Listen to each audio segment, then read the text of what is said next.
Have you ever wondered if the path you were taught, work hard, save money, and retire at 65 is the only way? What if this well-trodden road, followed by millions, is not a path to freedom, but a trade of your most vibrant years for a future of quiet dependency? Stop for a moment and ask yourself this: if your life culminates in relying on a meager pension, was it a fair exchange?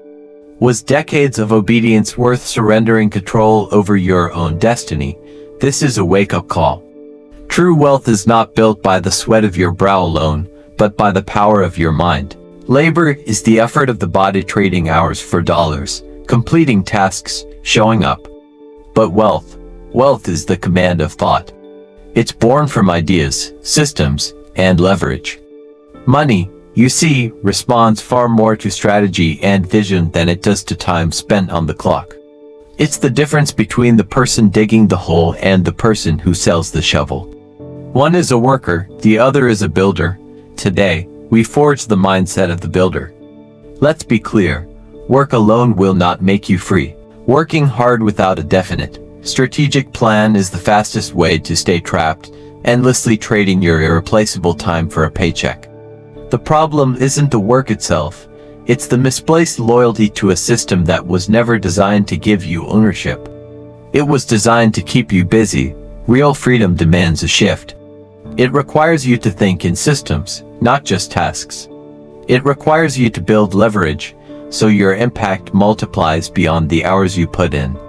It requires you to create value that works for you even when you are not physically present. As long as your income is tied directly to your time, you are not building wealth.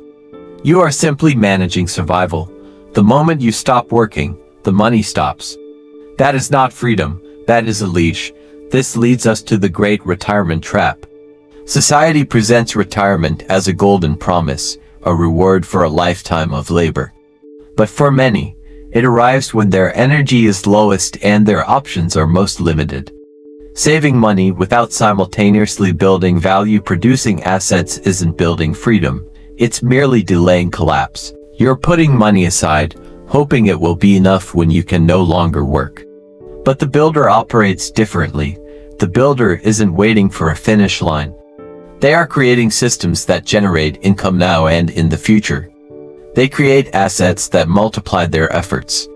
The waiter, on the other hand, postpones life and hopes the future will somehow fix everything. Which one are you? Are you actively building your freedom, or are you just waiting? Think back to your schooling. What were you trained to do? You were trained to be obedient, to follow rules, to memorize information, and to wait for permission. You were graded on your ability to provide the correct answer, not on your ability to ask a better question. This system is brilliant at producing compliant workers, but it crushed the very spirit required for building wealth. Creating wealth demands the opposite of what school taught you. It requires you to question everything, to harness your imagination, to exercise self-direction, and to act with initiative, often without approval. Thomas Edison failed thousands of times before creating the light bulb. He wasn't waiting for a teacher to tell him he was on the right track. He was driven by a burning desire and an unshakable faith in his own vision. As Napoleon Hill stated, "Whatever the mind can conceive and believe, it can achieve." This belief is the starting point of all riches, and it is a muscle that our formal education system often allows to atrophy. It is time to reframe your relationship with your job. A job is a tool, not a life plan. It is a temporary solution, a source of capital to fund your transition into ownership. It is not, and must never be, your final strategy. The greatest danger is allowing your job to become your identity. When you say "I am a manager" or "I am an engineer," you risk chaining your potential to a role that someone else defines and controls. The true purpose of a job is to serve as a launchpad.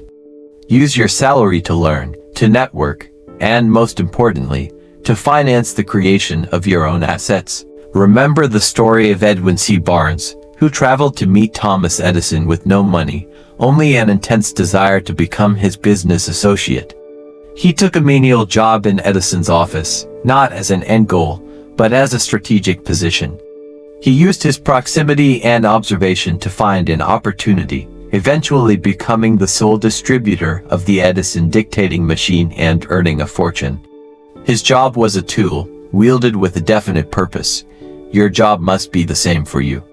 You must understand that the laws of wealth are internal before they are external. Your financial reality is a mirror of your inner programming. Great fortunes are built first in the workshop of the mind.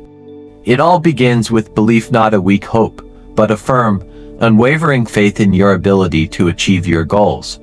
This must be coupled with a clear, definite intention. As Napoleon Hill taught, you must have a definite chief aim. A vague desire for more money is useless. You must know precisely what you want, why you want it, and have a plan for its acquisition. This clarity, when combined with disciplined thought and aligned action, becomes an unstoppable force. Hill's principles are timeless for a reason. A definite chief aim provides your compass. Faith, fueled by autosuggestion, the repetition of your goal with deep emotion, programs your subconscious mind for success. The mastermind principle, forming alliances with like-minded, capable people, multiplies your power. And organized planning transforms your desire into structured, deliberate action. Your outer world of results is nothing more than a printout of your inner world of thought. Look closely at your daily life, because your habits are the invisible architects of your financial outcomes. The real chains that hold people back are not economic policies or a lack of opportunity. They are the daily routines that feel comfortable and normal but produce nothing but stagnation. You must conduct an honest audit of your daily rhythm. What is the very first thought you have when you wake up? Is it a thought of purpose and command, or one of reaction and dread? What information do you consume? Are you feeding your mind with knowledge and inspiration, or with mindless distractions and negativity? How do you speak? Do you use words of certainty and intent, or do you speak in terms of "I hope" and "I'll try"? Is your day meticulously planned, or are you constantly reacting to the demands of others? This rhythm must be redesigned. Start with a three-part structure. 1. Morning command. Before you check your phone, read your definite chief aim aloud, affirm your belief in its attainment, and review your plan for the day. 2. Midday alignment. Take a few minutes to check your progress.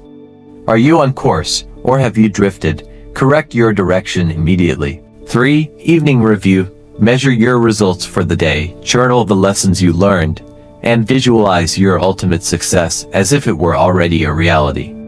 Repetition forms identity, and your identity produces your results automatically. One of the costliest mistakes is waiting. Waiting for the right time, waiting for more information, waiting for permission. While you hesitate, someone else is acting. While you ponder, someone else is building. While you doubt, someone else is claiming the very opportunity you are watching. Hesitation has a price, and it is paid with your future. Patience is a virtue only when it is paired with relentless, intelligent action. Simply waiting is an abdication of your power. You do not find clarity by thinking more. You create clarity by deciding and acting. Movement precedes the miracle. Take the first step, even if it's small. That action will generate feedback. That feedback will provide clarity, and that clarity will guide your next step. The world does not make way for the person who is waiting. It makes way for the person who is moving with definite purpose. Stop waiting to be chosen. Choose yourself.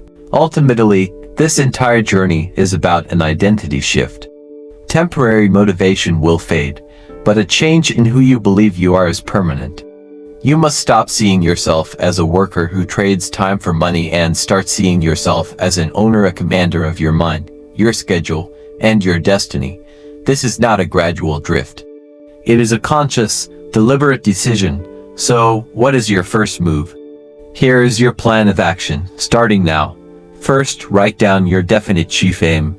Be bold, be specific, and set a date for its attainment. This is no longer a dream. It is a contract with yourself. Second, begin your daily mind training. Read your aim aloud every morning and every night. Feel the emotion of its accomplishment. This is the practice of faith. Third, immediately begin exploring and building multiple streams of income. Reduce your dependence on a single source. And fourth, start thinking about how you can create value and systems that operate beyond your own time. Shift your focus from what your body can do to what your mind can create. Refusing the old patterns is the first day of your new life. The path to financial slavery is paved with good intentions and daily compliance. The road to freedom is built with definite purpose, unwavering faith, and strategic action. The choice, as always, is yours. Thank you for watching.